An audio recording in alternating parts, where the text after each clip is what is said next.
जय जगन्नाथ मु दिवाकर दास आपण मानक प्रणाम करुच्ची।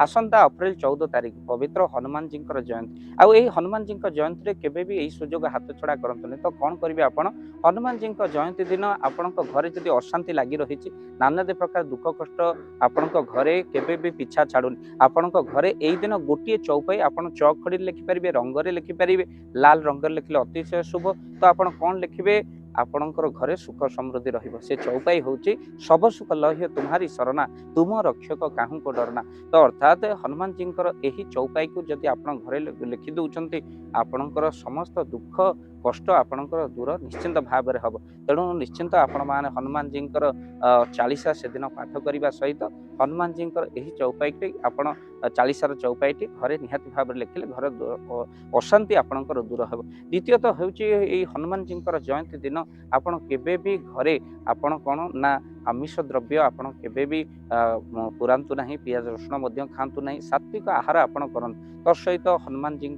यही पवित्र जयंती दिन आप मन रखि था केबे भी दाढ़ी निश एगुड़िक सब बा क्षीर केबे भी कहतु ना तेल लगातु नहीं। हनुमान जी यही पवित्र जयंती दिन आप ब्रह्मचर्य रक्षा करंतु। तत्सहित नारी पुरुष एकाठी शयन को शास्त्र कौन ओषा व्रत आप ब्रह्मचर्य पालन करने निहात दरकार। बासी अंठा एगुड़िक केबे भी खातु नहीं। तत्सहित जो मान राशि मेष राशि आउ जो मान राशि हूँ बिछा राशि व्यक्ति विशेष मैंने कौन करूँ हनुमान जी पातले लाल कपड़ा को आप छोट कपड़ा को काटी आपड़ कौन करूँ ताकू पर्स रखु जहाँ अतिशय शुभ फल आपको मिले। हनुमान जी कृपारू आपणकर निश्चिंत भाव में अहेतुक कृपा आपको मिले। घरे जो मानकर कौन होना आपणकर अनेक समस्या रही जहाद्वारा आपण घर जो माने ना जो माने आपणकर शत्रु अच्छा पड़ोशी माने से माने बारंबार आपण दुकान हो बंदी करने को चाहते आपण दुकान में कारबार होनी आपण तंबा पैसा नियंतु। हनुमान जी जयंती दिन हनुमान पाद तलु सिंदूर टी नहीं आसी से तंबा पैसा लगे आपण पाखे रखु जहाद्वारा आपण शत्रु भय दूर हो। खाली से आपण घर उपर जदि कहीं गुणी टुणी कर चारोटी लेंबू नहीं जातु हनुमान जी मंदिर से दिन हनुमान जी जयंती दिन पूजा कर दिंतु। तापर दिन आप लेंबू को आणवे आ गोटे दिन हनुमान पाद तले रहा दरकार नहले से दिन पूजा कर नहीं आसपारे आपण लेंबू को समर्पण कर हनुमान चालीसा पाठ करूँ।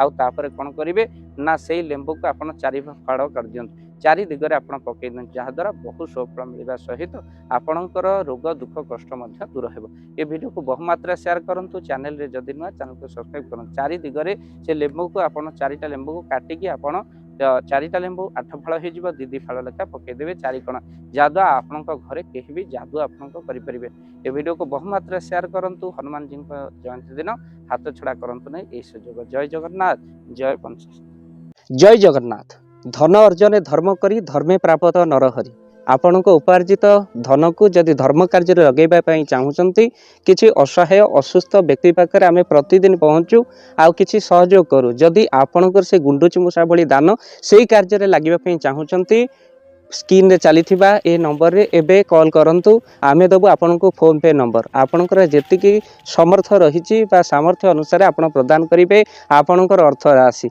एबे आपण जानि के आनंदित हेबे। गोटी एम्बुलेंस किना जाइछि केवल रोगी सेवा पई जदि आपनकर किछि अर्थ से एम्बुलेंस पई आपण सहयोग करिबा पई चाहंती तो एबे कॉल करंतु एही नंबर रे। आपन को अशेष अशेष धन्यवाद। जय जगन्नाथ।